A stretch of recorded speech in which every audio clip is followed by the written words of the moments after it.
गोटे कथा सबु बेले मन रखिथिबे आज्ञा जेउ लोक टंका को भल पाइलानी पैसा को भल पाइलानी सी केबे मनीष को भल पाई परिबो नाही।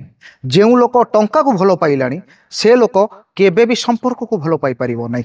जेउ लोक टंका को भल पाई जाइछि से केबे भी कहार निजर होई नाही। जेउ लोक टंका को भल पाई जाइछि से केबे भी सामाजिक स्तर रे बिना स्वार्थ रे कथा कहिबो नाही। आज्ञा जे टंका को भल पाई गलानी ना आज्ञा सी मनीष को गोटे पोकमाछी भाया नजर रे देखे ताकू केवल टंका दरकार ता जीवन तमाम केवल से टंका टंका टंका ही होता है। तार परिणाम से भल भाव जानी थाए जे शेष बेले को से टंका को नहीं जीवनी किंतु टंका प्रति आकृष्ट होई से निज को निजे चिन्हि पारे नहीं। टंका प्रति आकृष्ट होई से निज संपर्क को जानी पारे नहीं भल पाइबा को जानी पारे नहीं।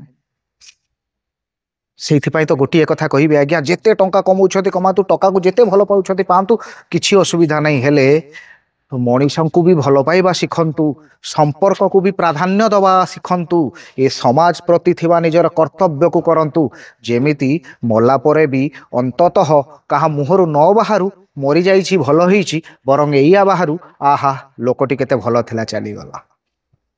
एई तो जीवनर कथा।